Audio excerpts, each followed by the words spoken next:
Well, hello, everyone. This is Manny del Valle. I'm with Keller Williams in Winter Park, and I've got the pleasure of having NuView's founder and CEO, Glen Mather, and really appreciate everyone showing up today. I'm very excited to be able to share some of this great information that Glen's going to have for us. I thought that it would be a great idea to be able to provide some great information for people out there that may have some substantial retirement funds out there that, you know, you're using the same thing that everybody's doing, and we're trying to come up with new ideas in this crazy day in the market that we can do some new things with. So without further ado, let me go ahead and introduce Glen for you. He's the founder of NuView IRA, and he's been its leader since 2003. In 2018, he also created NuView Trust, expanding the growing business of self-directed IRAs into new services to further reduce or eliminate taxes. His clients invest in real estate, notes, private placements, and all kinds of different products and unique assets with the aim of growing without taxation. He holds a BS in management and a Master's of Information Systems from the real USC, University of Southern Cal. And after working in various corporate finance and strategy positions, Glen decided to create opportunities for individuals to invest their tax advantage funds in non-traditional markets, just as he's been doing for himself for several years. His message has resonated with over $1.4 billion in assets directed on the platform of NuView Trust. He is a sought-after speaker on the national stage, podcasts, and radio, and is passionate about the power of personal choice in reducing the negative impact of taxes while building wealth. He's married, has 4 kids, and lives in Mount Dora, a beautiful place, Glen. I've been there many times, not just for that great art festival that they have, but it's a beautiful little town to go have dinner and just go hang out in a great place. So thank you so much for joining us today. Well, thanks, Manny. You could have just said, here's my friend Glen, and not gone on and on and on and on. Yeah, well, you know. It's really, really my pleasure to be here and to be with your tribe, who's very interested primarily in real estate. Yes. That's what we're going to cover. It's fundamentally changed my retirement and so many others. And now because of the things I've learned and things that our team does, we've changed the lives of everybody else based on their choice and their knowledge. So it's been a very, very fun 17 years here at NuView. Good, good. Well, you know, I wanted to ask you, you know, what got you into this business? Because this is something that most people don't know about. And, you know, you've got some exciting things out there. What got you into this? Well, sort of like the hair club for men, you know, maybe I was a user. And actually I was. I remember reading about the fact that you could take your IRA and invest it in real estate. And I was traveling around the country as a consultant. I still to this day don't remember where the article was from, and it drove me crazy. I was living and working in Chicago area. And so I started doing the research. I started stopping at banks and saying, am I allowed to buy real estate with my IRA? They said, heck no, but here's a CD I'd like to sell you. And so their knowledge, you know, people's knowledge wasn't there. This was during the very early days of the internet. And I finally got my way into LaSalle Bank because the company I was working for had a relationship. And they said, I don't know anything about that, but we do have a trust department for high net worth individuals. Well, I didn't belong there. And for the first time ever, I actually went to the second floor of a bank. I didn't realize. I'd always been stuck in the lobby, you know, behind all those cords and stuff. And I went to the second floor after I had to get an appointment, and I went and met with this lady who was dressed much nicer than me. I said, I want to buy real estate in my IRA. Can you show me how? She says, sure, we do this all the time. And man, it was then that I realized that the wealthy people always had access to this information, to the custodians, the trust companies who would do this. The rest of us didn't have a chance. 30 days later, I bought my first piece of real estate from that bank or through their trust department, and my life was changed. I couldn't believe that I had the opportunity to do it. And so later on, when it came time for a career change for me, I said, I'd like to start a company that does this. So it all came from my passion for it, on how it changed me. And I said, there's got to be a tribe. There's got to be other people that feel the same way I do. And it's turned out that's true. There are lots of people that want to do it. So I can't wait to share the message with everybody here and just tell you what I'm doing and what our clients are doing and just to see if it resonates with the audience today. Good, good. So why is this message so important? Well, it's that we're being led around by everybody, and we're victims to a certain degree of Wall Street and traditional advisors, because they push us into products that they produce and sell at a very high commission rate, and we consume it. And we actually believe that our only hope for retirement is to save well, and that's always true. But to invest in traditional investments, and don't worry, if the stock market goes down, it'll always go up. So what you do is you put money in for the long term and you'll be okay. And the formula is this. And this is the part that really bothers me the most personally. Wall Street success for retirement looks like this. Save a lot of money. And Manny, you look like you're successful. You got a good looking, I saw a jacket on that you had earlier. That was really nice. But here's the point. Is you're told to, get $2 or $3 million saved. That's a lot of money, and that's a lot of hard work to save that kind of money. You have to have good earnings, and you have to have a lot of discipline. But if you put that aside, they'll say put it in stock, and as you get older, what you do is you sell it off, right, to fund your retirement. And it always made me really, really upset, because I said, that's not success. Success is having something to pass on to your beneficiaries or to charities or whatever. Success is when whatever you own creates cash flow and you still own it while it's creating cash flow. If you retire the way Wall Street says you retire, all those good solid stocks that you have that are going up have to be sold to support your lifestyle. So what you're doing is cannibalizing your retirement, and then based on your life longevity, you may or may not outlast it. That is the recipe, I think, for a disastrous retirement. And as I get closer to that retirement age, and you'll understand once you get to be up to around my age, Manny, that those kind of things are really important to you. And that's how it's changed my perspective. I don't have to retire like Wall Street does. I can step out of line and do it my way and my friend's way. And I will tell you, the wealthy don't do it that way. The wealthy are into real estate. They're into lending. They're into a lot of other non-traditional stuff that you and I would never normally see because our money's tied up in Wall Street. So I'm looking today to find those people that say, no, I want to seek another way. And that brings up a great point. But before we get to this, I wanted to let everybody know, if you have any questions, please put them in the chat throughout the conversation, and I'll be more than happy to ask it of Glenn and see what we can come up with this great time that we have here. But you mentioned the professionals and all these people out there that really know what they're doing. This is a self-directed IRA type of thing, right? So saving and planning for retirement is better left to the professionals, isn't it? Well, certainly it is. If you don't have a better vision yourself. Understand that if you do that, the results are going to be based on what they have to say, not your opinions, not your desires. The most they'll probably ask you is, oh, are you a high risk guy? Are you a low risk guy? And they put together a portfolio of mutual funds for you to invest in, and that's the most.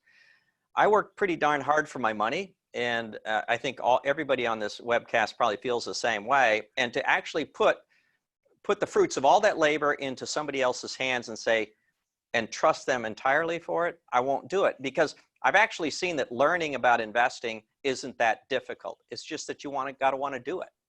One of the things that I think about is that most people that are hiring outside advisors are paying about 1% of their net assets. So if you have $1 million, you're paying them about $10,000 a year to manage your assets for you. Nothing wrong with that. But what if you were to manage them yourself, instead spend $10,000 learning how you can be a better investor? Go to seminars, learn these, watch this. This doesn't cost you anything, but go ahead and expand your knowledge. And now all of a sudden you're investing in you, and each year just invest that. And I think you're going to outpace anything that the professional advisor is going to tell you. Well, I can't wait to hear what you have to say, because I think some of the things that I've heard in the past have been, really life-changing for some people. They really have learned so much through this. And with this short amount of time that we have, I wanted you to get started with, the things that you wanted to show us and explain what this is all about, so that we can better understand what we can do with it. Well, thanks very much. I think you'll see on the screen that we are going to get started. I promise not to take more than an hour, and I'll probably take less than that. but I'll also take questions along the way. Once again, Manny, if you be free to shout out at me and interrupt at any time.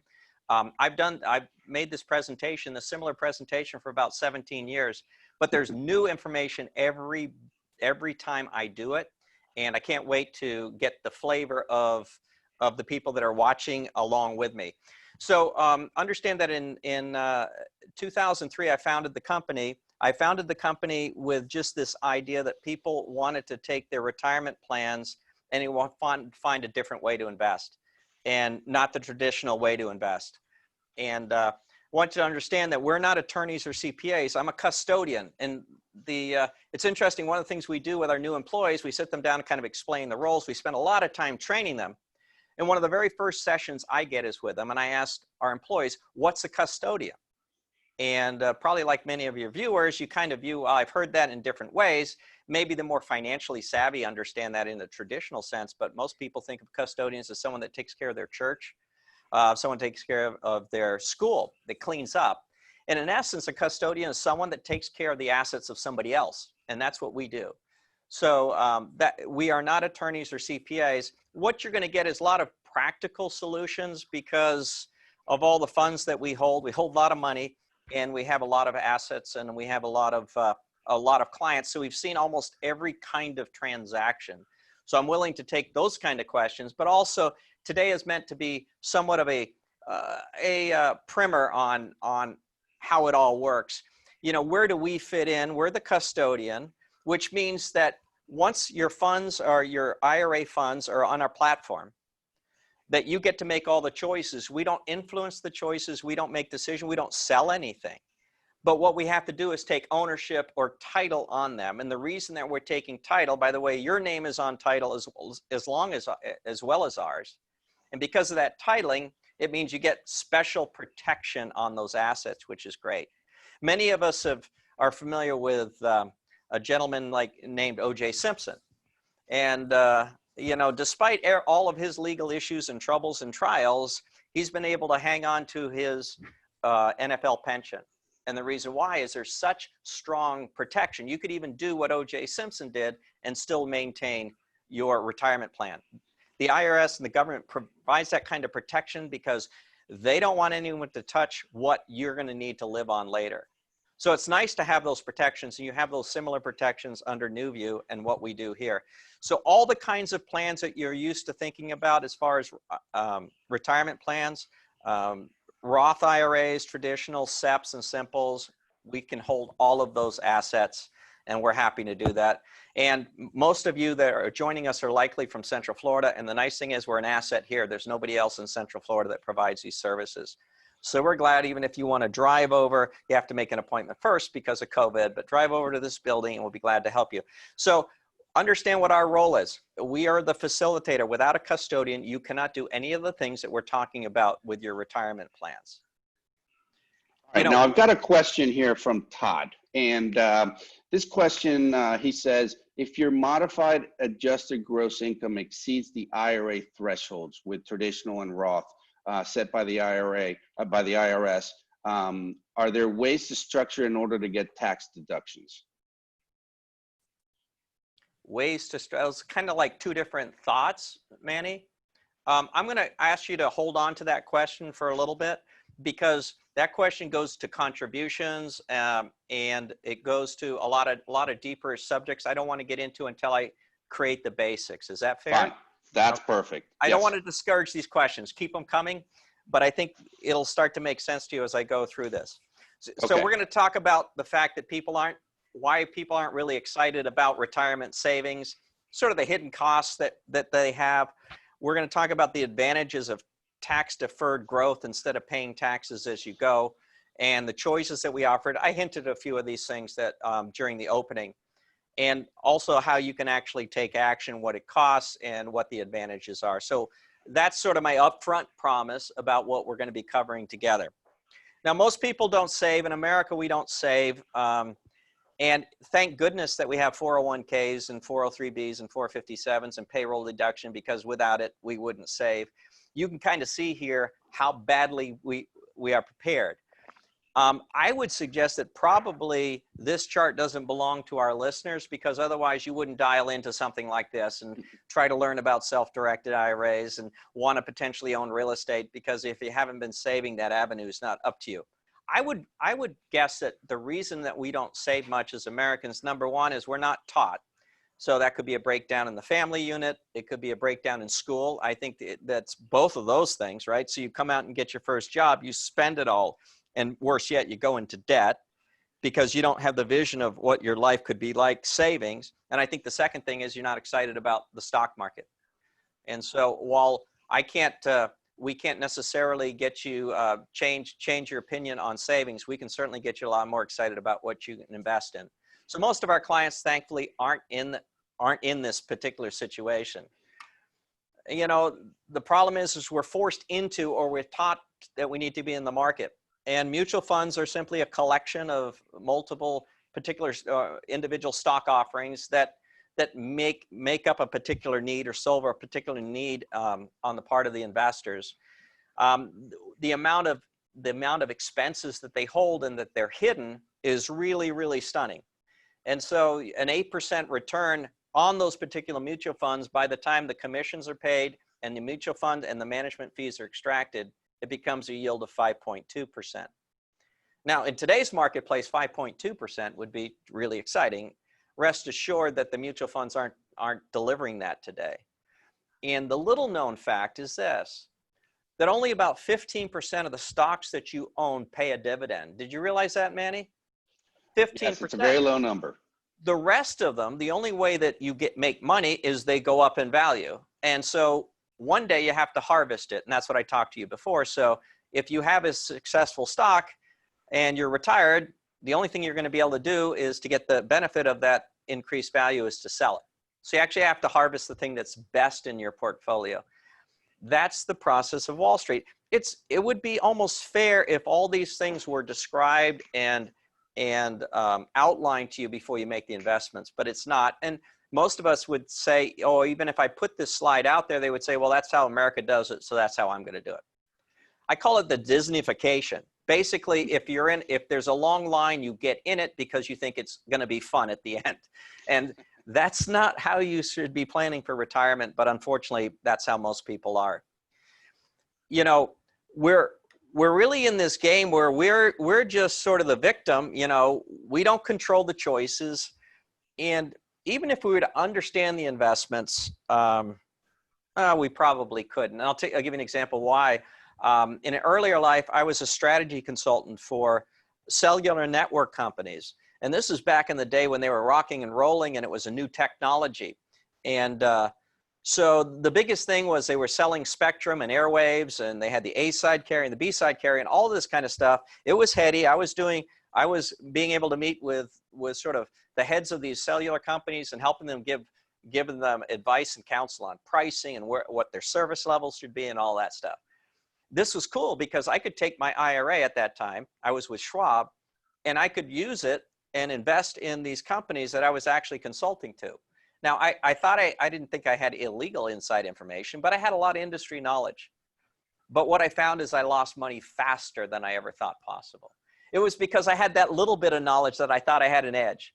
And I always feel that way in the stock market. I get a little bit of information. Maybe we hear Jim Cramer, talk about this and talk about that. And then we go in and it doesn't work out. And I think it's just the fact that it's impossible for us to get enough knowledge and work during the day, do this part-time and figure our way around it. I couldn't. So that is why I wanted to move my funds out of the market and on a platform that I could control. And I could have a whole different level of advisor, an advisor like you, Manny, instead of a Wall Street advisor. And that's the fun part about self-direction is you actually create your own team, and you can get a lot closer to understanding how the outcome is what the outcome is going to be than you can in public markets. I've got another question here, and this one comes from Don. Earlier, you mentioned joint title between the IRA and yourself and your company. So how does that work if he wants to liquidate that real estate asset? Okay, so how it would work, if you're on NuView's platform, the property would be titled NuView Trust FBO, which stands for the benefit of. That indicates it's a trust. And then your name is, did you say it was Don? Don, yes. Yeah, so it'd be NuView Trust for the benefit of Don's Roth IRA, traditional IRA, or whatever, and then the IRA number. That's actually the titling. And the reason why it's titled that way, it's an indication to anybody that understands titling is that the signatory on that is going to be NuView Trust. So anytime documents have to be changed, if property has to be bought or sold, we would actually be executing the contract, but we cannot execute the contract without the initialing off of the agreement of the actual owner, which is Don. Does that make sense? So we're the trustee Yes. for Don, as far as, or the custodian for Don. So we would follow all his orders, but by doing it, it makes it tax deferred as long as it's titled that way. Great. Okay, this is an interesting slide, and I'm supposed to click through it, and it's supposed to animate, and we didn't set it up this way. So you're going to see all this at one time. And what this is a concept of saying, what happens if we had $1 and we doubled it every year for 20 times? How much would you have if you had to pay taxes on it all the way through? And how much would you earn if you had it inside an IRA? Here's the difference. If you were in the 25% bracket and and you had to pay taxes every year, $72,000 if it's taxed, over $1 million if it's untaxed. Now, no one gets a doubling of every year in their investments. If they do, I really want to meet them and I want to do a joint venture with them. But I want you to understand the value of this. Taxations erode every investment. The beautiful thing of being in a self-directed IRA and having your money in here, think about this. So one day you may want to invest in real estate and hold it for 5 years. And for whatever reason, you can sell it and you don't have to 1031 exchange it or do anything because you're already in a tax advantage fund. So what you're able to do is you can maybe lend it out. So someone else wants to buy real estate. Yes, you can actually take your IRA and lend it to somebody secured by a first deed of trust in that property. So you can still be in real estate, whether you're buying or you're financing real estate, all of those options are the same. You can change what you're doing. By the way, you can even jump back into the stock market if you like, and you can do all of that without taxation. So moving between different types of investments don't cause any taxation inside an IRA. And if you're on you have the taxable toll gate, you can see how it retards the growth of your funds. You know, the only time I really get anxious in my IRA is if I have cash sitting there and I'm not using it. So I keep looking and looking and looking. There's actually strategies, and I don't know if we'll have time to talk about, there's strategies for people that are getting started or have small balances. Lots of kind of things you can do to build it up. I think a lot of people say, well, I'm going to wait until I have $50,000 in my stocks, and then I'll roll it over to NuView and do it. I say, why? You can probably get to $50,000 much quicker if you have a self-directed IRA than if you're trying to do it with stocks. But we may have time to get to that. I'm not sure. But understand this. This is the real reason. This one slide really illustrates why you want to be in a self-directed IRA and why the structure of IRAs are. IRAs were created back in 1974. The first one was 1975. There was nobody that got more benefit from an IRA than who? Corporations. Because before IRAs and 401ks that came on their heels, the corporations basically had to save for America. It was called pensions, and they cost a lot of money and really, really slowed the profits of big corporations. So they went in and leveraged Congress. Imagine corporations having power over Congress. I don't understand how that works. But in any case, new legislation came, and IRAs were created. It's on our back to do it now between the employer plans and our plans. So we can either not take that opportunity. I think it's phenomenal. Not the fact that I get to put my own money in. I still wish it was my company's money. However, given that it's my job, I now have a structure to do it, and I'm not having to pay taxes on it. And I particularly like that. These are the plans, and we're not slowing this down at all on this slide, I promise you. I think I just want you to understand that most people understand traditional and Roth IRAs, which have a $6,000 and $7,000 maximum you can put in, dollar for dollar. $7,000 is if you're over the age of 50. I don't know what $1,000 does, but the IRS allows you an extra $1,000. You have these other plans. If you're self-employed, SEP IRAs are pretty cool. You get up to $57,000. You can actually have a solo 401k, and there's a whole different approach to that. And I'd love to invite some of your viewers back for our session on solo 401ks. They're amazing. And Manny, I don't know if you know about them, but as a realtor, it's just phenomenal. All the things you can do in that. And that's not just $50,000. I believe it's about $6,000 on top of that if you're over the age of 50. So you can put a lot of money into these plans. And so that's going forward. Of course, all the other money that you already have in these plans, and you can roll over from an employer's plan, that can actually create the capital that you need to go start doing a self-directed IRA.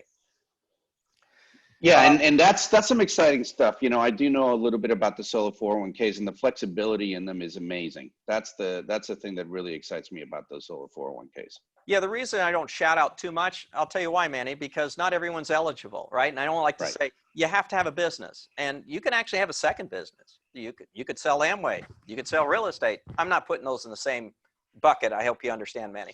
But my point is, it's not so much the venture, it's the fact that you have a venture. It may make you eligible to roll over funds into that instead of a self-directed IRA. Anyway, those choices are available to you, and certainly you can contact us to kind of figure out what your best choices are. These are the few things that you can do inside IRAs. And I just want you to know that when you open an account, all these things are available for you. Your real attraction probably is going to be real estate, because I know it's mine. It's my chief one, but I still dabble with other things. People come to me with new startup businesses that really interest me. So I'll say, well, here's a little bit here, a little bit there. You can also put your HSA in here. So my HSA, I funded up. I get to put about $6,000 a year, a little more than that. I think almost $7,000 this year. I get to put that in, and I also get to self-direct that, which is a lot of fun. You get to do that with NuView too. Okay, now this may be a dumb question, but HSA, you're talking about the health savings account? Yes, and okay. If you have a high deductible healthcare plan, you got to start with that. If you are covered under something where you have to write the first check for $2,000, $3,000, $4,000, what Congress allowed in their bill is, it was under the Bush administration, is this new savings plan. Let you put money in. The beautiful thing about when you write a check and deposit it in your health savings account, you don't pay tax on it. So it gets excluded from income tax in the year that you put it in. All the earnings are excluded from taxes. So you are exempted from taxes. You have no earnings that. And if you take it out for qualified medical expenses anytime, you don't pay tax on the money. You just get to put it in. My plan, we can only speculate what our own health is going to be as we get older.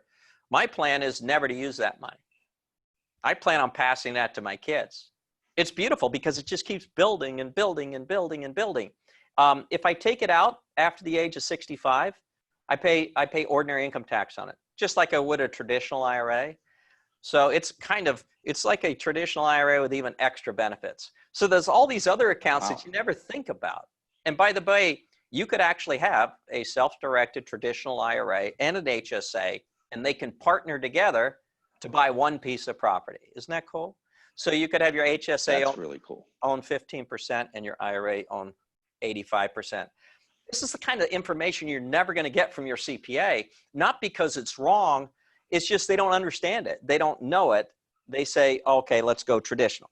And I want you to understand CPAs, they're wonderful people, but they're generally historians. They will tell you kind of what to do in the past. Look to the future and what you can do. We're not CPAs or attorneys, as I mentioned. Go talk to them about it. We consult with them all the time because they call us and want to know what the rules are. And we'll help show them in the sections of code that apply, because they're not particularly savvy on this. So we're happy to do this for any of our clients and any CPAs that like. We go very narrow right now, but we go very deep in the subject. And I'm telling you, the choices, once you get in here, it's not just, it changes you. You still have to make the right decisions, but you tend to be in a community now that'll help you. I mean, the very fact that you're bringing people, you've influenced people to come on this indicates the fact that it wants people to have NuView as part of your network. I want people to know you as part of my network. I also have attorneys that I work with and CPAs, and I have financial planners for people that want to be in the stock market. So all of this causes you to have your own set of advisors that take the place of your traditional Wall Street advisor. You know, and we do have a question from a CPA out there. Oh, perfect. His name is Joe, and he's actually my brother. So, Oh my. but he's actually in commercial real estate, and he's a CPA. His question is, would it be difficult for the IRA to get financed for the purchase of real estate? And if not common, wouldn't the interest rate be higher? Well, why do you think that, I wish I could talk to your brother face to face, but I'll do it through you, okay? I'll just pretend I'm talking. It's Joe, is it? Did you say? Yes. Yeah. Hey, Joe. The answer to that is it is possible to get loans, but you're not going to be able to get them traditionally. Is this kind of, were these commercial loans that you're talking about? Do you know, Manny, if he's talking about commercial loans or residential loans? He says yes, commercial loans. Okay. Well, you'd have to, the loan would have to be a non-recourse loan. That's really the key. So in other words, and this gets into sort of the next level of discussion in self-directed IRAs. The IRS allows you to leverage your IRA. So they do say it's possible. But what they don't want you to do is to be able to put your personal assets, pledge your personal assets, and your signature on it that says, if this loan is not repaid by the IRA, I, Joe, will step in and make payments for it instead. And basically, that's what a non-recourse loan does. It basically says you do not personally guarantee it. It's supported or protected by the asset itself and the cash flow of that asset. Does that make sense? So it's the building itself that would protect the lender. He could repossess the building, and all the rents that he gets for it could be taken. And that's the support. That's the reason they would lend to your IRA, is you would put more down. It doesn't necessarily mean that you're going to have to pay a higher rate. I mean, that's up to the lender, but it means that you'll probably have to put a larger down payment, because the lender would have to be protected not by your signature, but by the asset itself. That makes sense. Okay. Thank you. Yeah, and the question up here on the chart is, why don't advisors, recommend self-directed IRAs? I kind of think we understand that is because there's generally not a path to earn money, and there's not the commissions. And let's face it, if you're in a job and you're not getting paid, it's not much fun. I don't tend to want to come to a business where you don't get paid. So part of it is just naturally the business that you're in. The second part is they require a custodian. It's a one-off process. I've heard this. Jason in my office sort of came up with this allegory, which I really like. Is saying, well, why don't Charles Schwab and Merrill Lynch and all these other big firms allow people to take their IRA and buy real estate? And so, it's kind of like asking, why doesn't McDonald's serve steak? They certainly can. I mean, I don't think they get a limit by the by the county that they're in, saying, oh, you can really do fast food, but you're not allowed to do steak. They don't do steak simply because it's not their branding, and it's not very efficient for them to do steak. And so they choose not to. Just like that, the other mutual fund companies don't sell or don't allow people to buy and sell real estate on their platform because it would gum it up. Imagine having to deal with title companies and people and buyers and sellers, and it's a very emotional thing, as you know, buying real estate. And then the worst part of all, you got to deal with realtors. I mean, those guys are really difficult.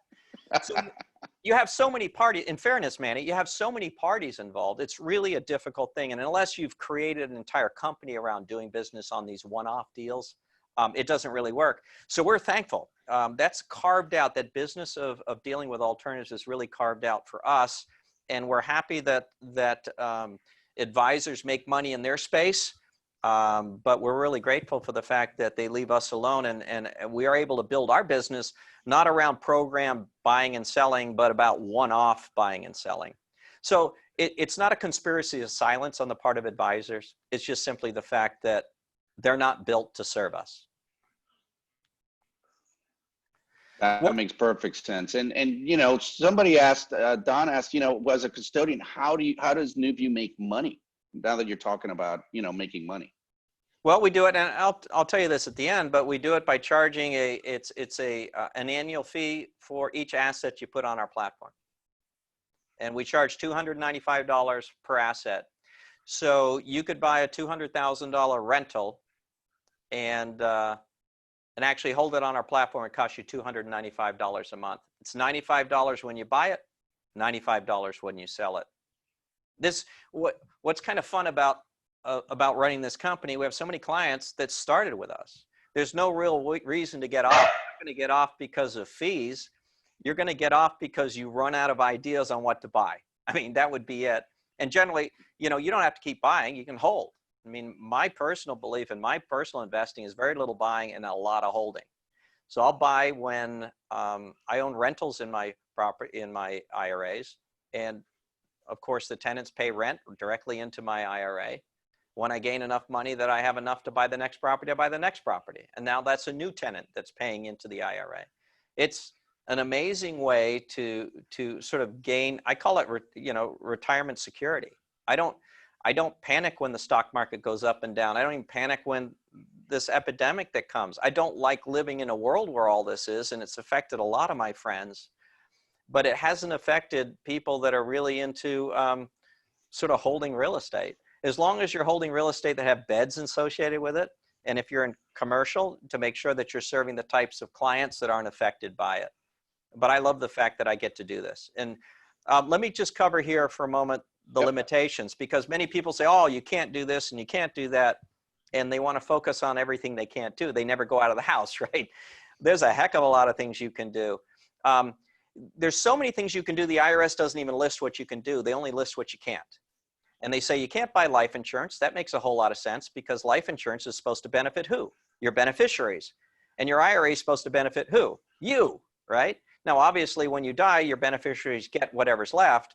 But the whole purpose of having the tax benefit of an IRA is to protect yourself, right, for retirement.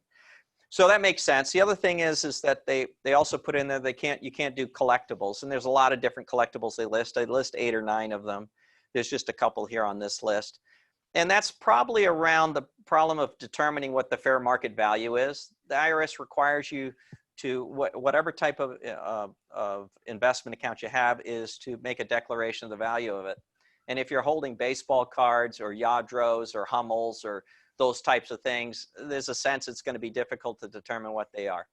So they just basically listed these. They wiped off collectibles off the table.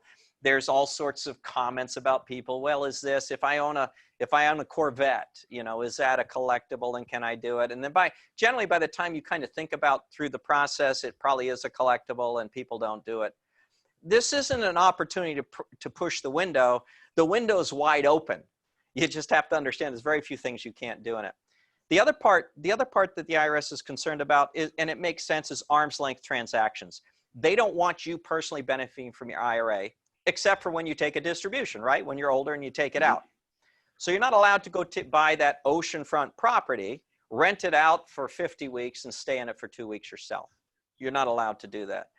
I used to get these calls from 305 area code. I think it was 305 area code down in Miami. And, yeah. And I would get these calls with always a New York accent, and it said, Manny and I are staying at the beach and we heard that we can use our IRA to buy real estate. We want to buy this condo that we stay in 2 months a year.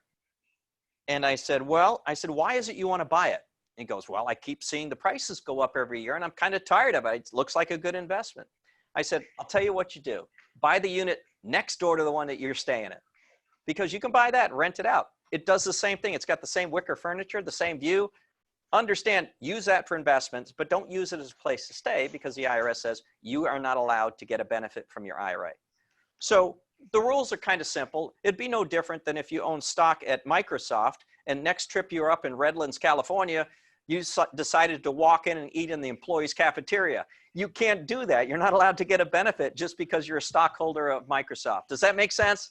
So that makes perfect sense. These things make sense. I want to spend a whole lot of time. It's a negative slide, and there's not a lot of negative associated with this. And if you have questions about what you want to do, be glad to, you know, answer those questions. Whether you're a client or not, it doesn't matter. I just want to push people or push people in the right way, because I think this is a lifetime decision, I think, to self-direct your IRA. So everything you do, I want it to be above board as your custodian or just as your friend, and make sure that you're not going to get yourself in trouble. I remember earlier, this anecdotal, but I was concerned about people if they were going to make a choice to self-direct, whether it put them in the eye of the storm as far as audit goes. And I know Joe's still listening, but factually, it hasn't. And I'll tell you why I probably know that is that in the 17 years, I've gotten one request from a client in the IRS. The client says, oh, the IRS is asking me for details on my self-directed IRA. And, you know, we've got 10 days to put it together. And the IRS is kind enough to pay you 10 cents a copy fee for putting all our stuff together. It wasn't a real profit incentive for us, but we put all the paper together. And just before we sent it, the client sent back notice that they didn't need it anymore. They weren't going to look into that. That's out of tens of thousands of clients. That's the one request we have. So it's anecdotal, but the fact that you're doing this doesn't put you in harm's way. I would just like to suggest that everybody should act in their taxes as if they're going to be audited next year, and that would cause us all to behave ourselves. But this particular type of investment doesn't put you at risk. Good. You know, this is the stunning thing. I love to talk about real estate on this chart, because every time I go into Wall Street and I go into Charles Schwab and I listen to these people talk about stocks and bonds, and I listen to it, it's kind of entertaining to me because I'm not exposed to the market, but I know a lot of friends are. When you go buy stock, you always buy it with the hope it goes up, right? Unless you're selling it short, buying it short, and that's if you're hoping it goes down. But let's assume that it's like most people.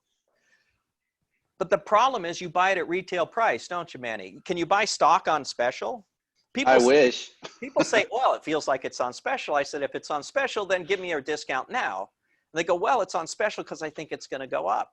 I said, well, you realize that millions of people and millions of advisors look at the same stock. They don't think it's going up. They think it's worth exactly what it's being charged for. That's why there's a buyer and a seller. That's a wonderful thing about capitalism, right? You put it on an index, you put it on the NASDAQ, you put it on the Dow, everybody that has an account gets to buy. And that's how prices are set, right? Fairly, right? We hope it's fairly. Do we do this in any other part of our acquisitions that we make in our life? Do you buy a car that way? So you say, oh, MSRP is this car. You go to the dealer and say, okay, that's what you asked. Okay. You start laying down the $100 bills. That's what Manny does probably. But you can afford that. But I can't afford to do that. So what's really crazy, and I don't know if it's a guy thing or not, maybe it is, but guys will drive across state lines to save $500 on their car. And they'll do it just because they have a story and they can tell their buddies about it. And we do this. We buy clothes on special. We wait until they're on clearance. We do all this. We go to thrift stores. I go to thrift stores. You know, I do all of that kind of stuff because I want to buy things on sale. But you can't do that in the stock market. But Manny, could I buy a rental property on sale below appraisal because it's a distressed sale? Is that possible? Absolutely, all day long. And until that's available to me, I don't have to buy it, do I? No. So my stuff that I buy on sale. And I get to do it because I'm in a self-directed IRA, and all our clients get to do it because they're in a self-directed IRA. Same thing if you want to issue a note. You can buy non-performing notes, which is really a lot of fun, or you can go issue them. And you can make the determination about what rate you want to charge based on how much that guy wants that money. And sometimes rehabbers are willing to pay 12, 13, 14% because they only hold the money for 6 months and they flip it. Well, I'll take that money all day long. And there's a lot of our clients that do that. And they lend money. So the opportunity in a self-directed IRA to buy things on sale, I think, is the crowning achievement and the most important element to me. But other people want the control and they want other aspects. It can mean different things to different people, but without being on the platform, you don't have any of these choices. You're just going to be in that Disney line that we talked about. Mm-hmm. And there's lending. I don't have time to go through this, except the fact that when you lend money, you get to set the rates. You are the underwriter. You're the bank. If you go to downtown Orlando, I looked this up. 4 of the tallest 5 banks in Orlando have bank names on the top. Any idea why that is? Well, I mean, they get to take money. They get to take your deposits about 10 times the amount that you deposit and re-lend it out. That's a pretty good gig, right? And they get to charge. They get to charge the rates. They get to say no to you. Very often they say no to me. And That's where the opportunities lie with private lending. And you can determine what the collateral is. And there's all the time that I lend my IRA, I make sure that I'd really want that collateral. If they don't pay, I'm really happy to take the collateral. There's plenty, and it can be multiple collaterals. It can be the boat and the house and the cabin in Wisconsin. All of that stuff can actually protect your loan. So this is a niche, but the people that are working in this niche absolutely pull in the money, and it's all tax deferred, which is kind of cool. Any kind of real estate you can buy. I've seen people make money from lots that are between. Imagine this picture here, and you have a lot between these two, sort of one dilapidated. I guess this is supposed to show you that you rehabbed it. But in the city, they have these infill lots, and you can buy them at a really good discount, I'm told. I have clients that do this. And what they do is they buy them and they offer to sell them to the people that live on either side of it. Pretty smart, right? Most of those people should have gone to and found out who the buyer was and do it, but they don't. So sometimes you can even buy an option on that piece of land for $500 and then go sell it to somebody for $20,000 more than that option cost you. So all of these things could be done in a self-directed IRA. And if you want to start with a small amount of money, that's one of the keys, buying through options that you're able to do. But even if it's the simplest thing, I know that my 401k, I was looking at a property in DeLand or DeBerry up there, and I think around $125,000, and it generates $1,000 a month. Well, by the time you do all the calculations out, you may be earning 8% on that. And that doesn't include if rentals go up, rental prices go up, and if the underlying asset goes up. That all happens kind of automatically. It's kind of cool. And I have a professional management company that takes care of all my properties, so it's really nice. So now I'm part of this community. I get people like you, Manny, and other people calling me all the time saying I have properties, and I say, well, I'm not a buyer, but I might know someone else that is, that might be interested in it. And these rentals get sold because people fundamentally see the opportunities. I have a client that I played golf with for 7 years and told him about what we did, and I watched him age, right? I think that started at 60. And by the time he hit 67, he decided to buy his first piece of rental real estate. He now owns 4. He's going to retire next year at the age of 70, and he has $4,800 of income coming in, where he used to own that stock we were talking about that provided no dividends. He says, Glenn, it's amazing because I'm going to retire and I'm going to have the same cash flow as before I retired, because of what we've been able to do. That's really exciting. It's simply amazing. Yeah. And, our role in this is, I told you that you have to have a custodian such as us. I mean, that's the requirement, but I think all the benefits outside of the fact that we're here and we're local is the fact that we do all the heavy lifting for you. There's filings that we have to do. We have to custody assets. We'll request from you fair market values, and we'll actually provide all that to the IRS. We'll send you distributions. As you get older, of course, you want distributions. You may have to get them. They're called mandatory distributions. We'll pay all the expenses. So understand, when you own property in an IRA, the IRA gets all the income and the IRA pays all the expenses. So typically going to have at least one expense, and that's property taxes. That'll come out of your IRA. You might have others. You might pay a property manager, or the property manager may simply take their fee out of the proceeds and send to NuView the net after that.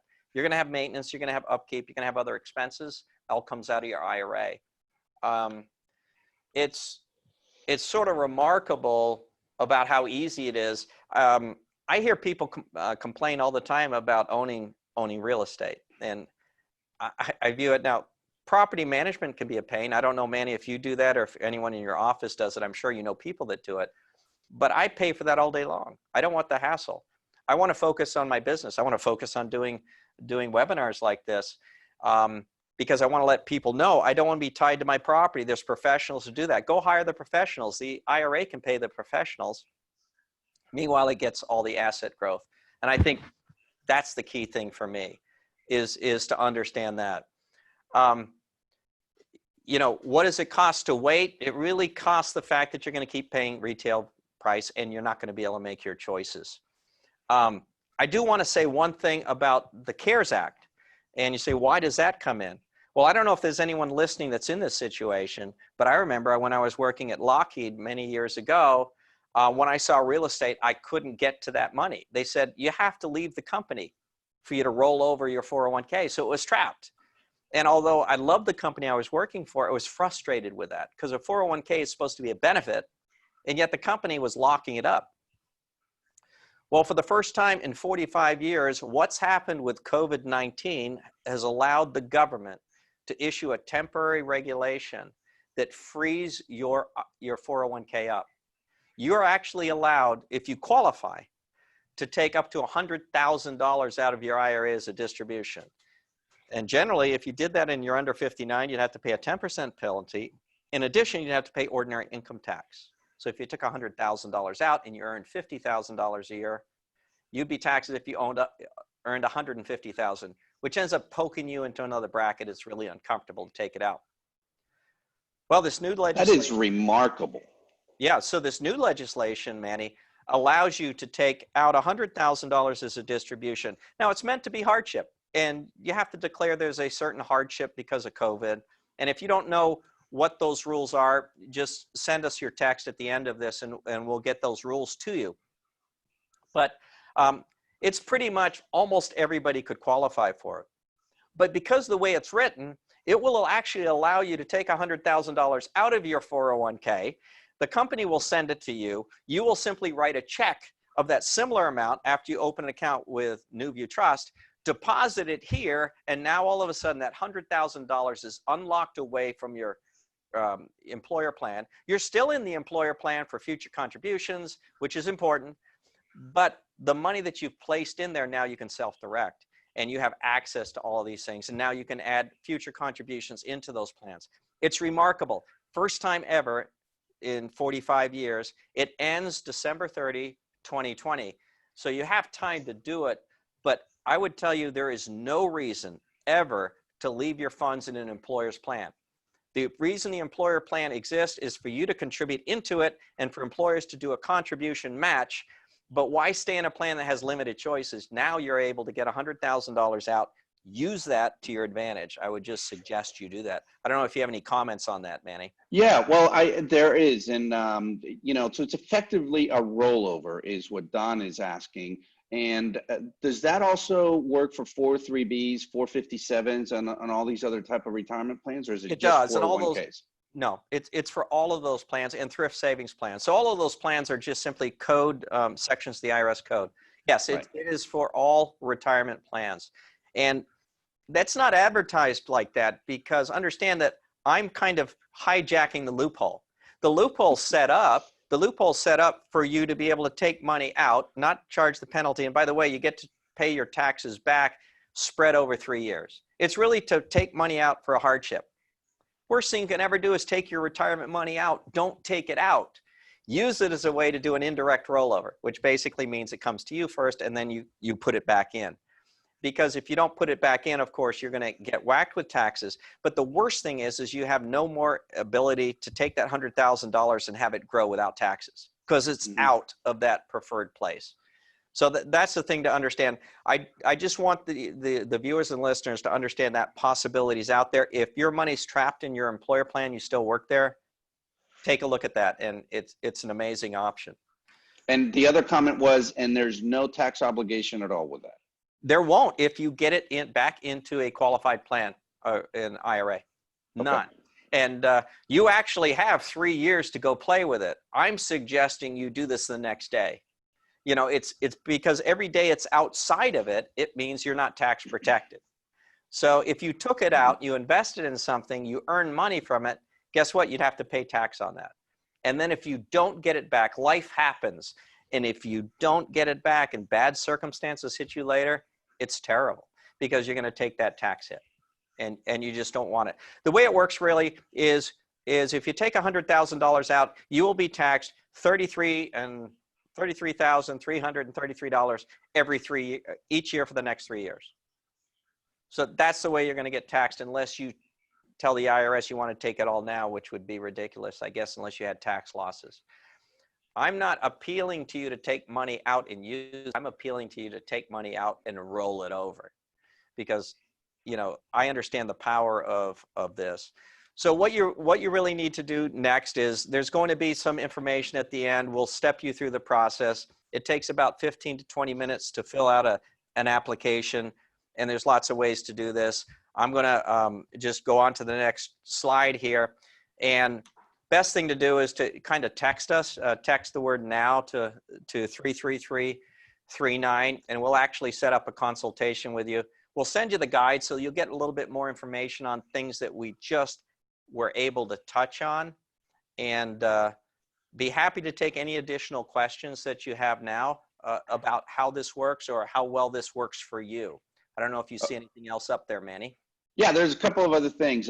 Christina asked a while ago when you were talking about the fees and everything. So she says, so to clarify, that was $295 per year plus $95 when buying or selling, or a one-time $295 plus fee when bought or sold per asset. Yeah, let me clean that up just a little bit. Yeah, please. Yeah, the one element I didn't tell you, it's $50 to start your account. Okay, so that's to us to process all the paperwork, and there's a lot of paperwork we have to process.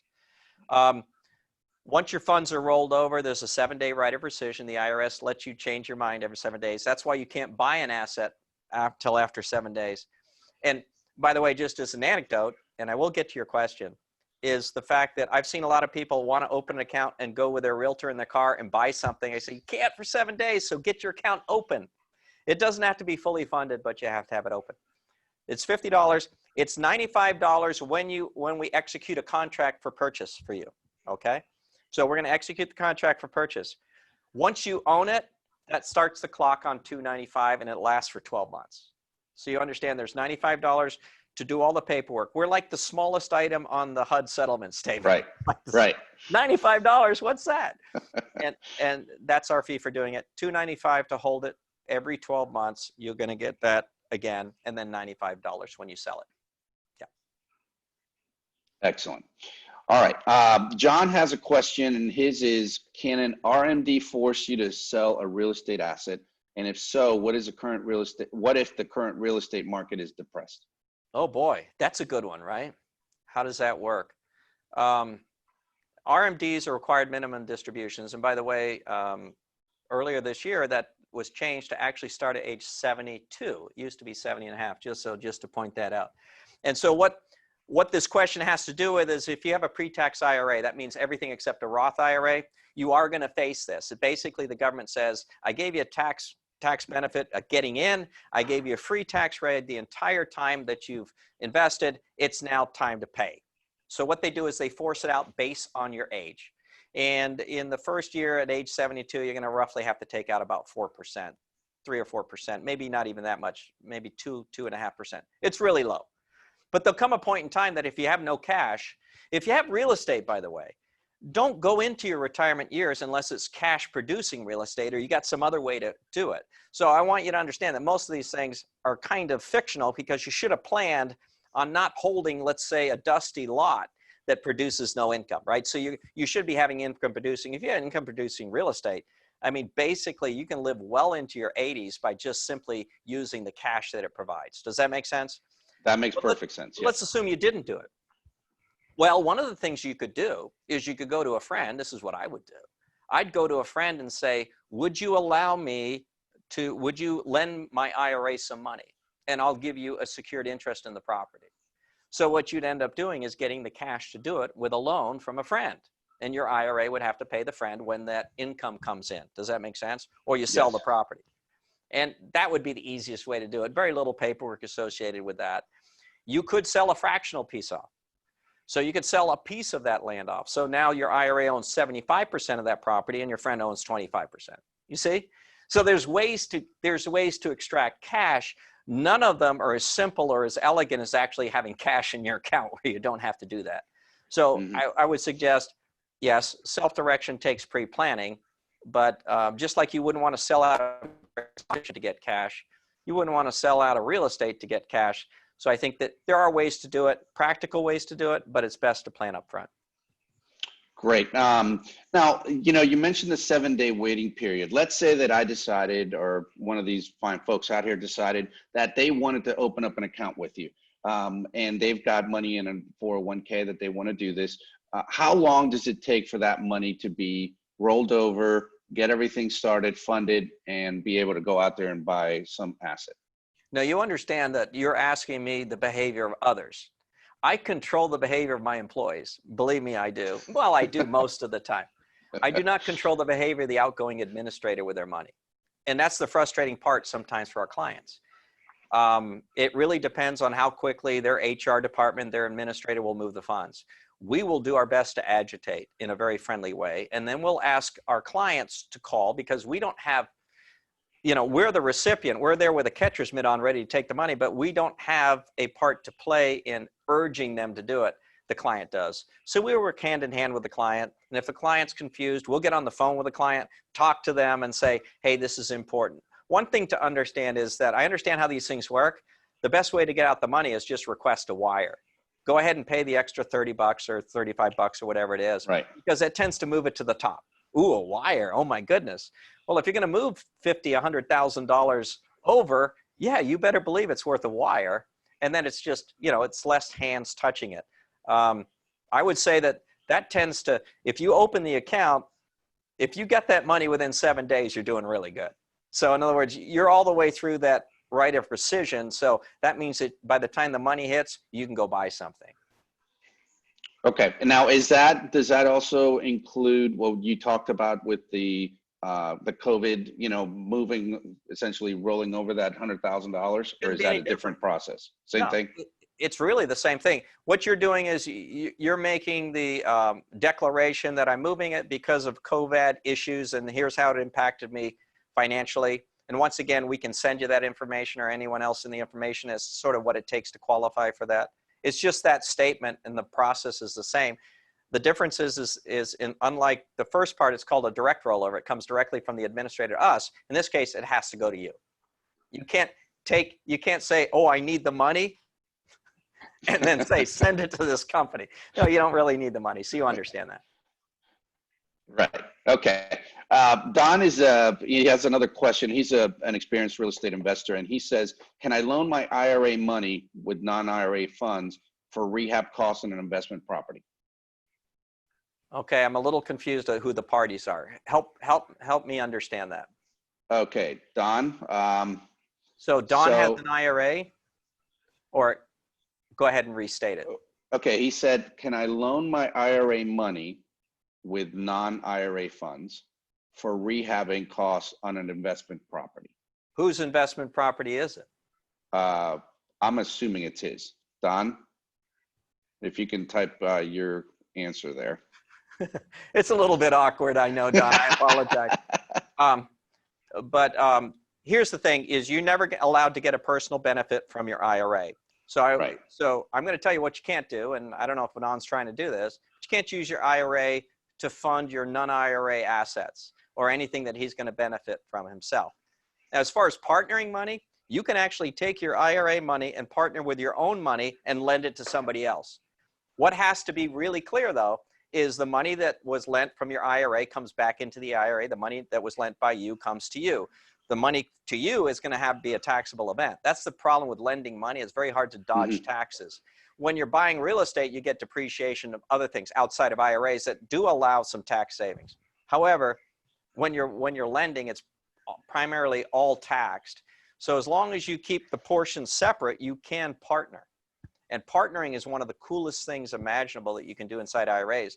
It allows spouses to partner together, parents and children, friends to partner together, and it allows you, which is really important because real estate's not cheap, and not everybody has $150,000, $200,000 to buy. Even that would be considered a cheap rental in this area. What if you have 50? Well, that's fine. You can own 25% of it. That's okay, because you can have somebody else own 75%, and all you're doing is you're going to get 25% of the proceeds. So it's not watered down.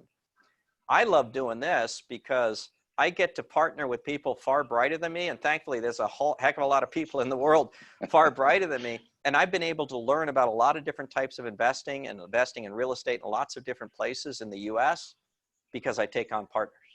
And I love Yeah. yeah. So you can partner up with somebody in Ohio where properties are selling for $22,000 and have deals up there, and you live down here. Yeah, I've heard it said that live where you want, invest where it makes sense. Right. So you may live in Windermere and never dream of living in Orange City, but that may be where the best rental properties are that are producing in ways that you wouldn't buy it in Windermere because it wouldn't give you the cash return there. So that does make a lot of sense. Okay. Don finally got back and he said, if I open an account with $100,000 and buy a property and need additional funds to rehab, can I loan my IRA money to do that work? That's what he's trying to do. And no, the you answer can't is do no. that. You can't do that. You can get someone else to loan it. I mean, you got friends. You know, they talk about financial friends. It's really nice to have some people that do have some additional funds when you have an IRA, because it allows you to do a lot of joint ventures and partnerships and do things and that you never imagined. So I hope this was just a little bit of a taste of what people can do. And there's no conspiracy about traditional marketplace. I don't hate Wall Street. There's none of that. It's just that this sits over here on the side and it's so powerful. I just wish more people got involved in it, because it fundamentally, like I said, it changes my retirement. But I watch it. I have someone who's been in our office. I met him for the first time about 4 years ago.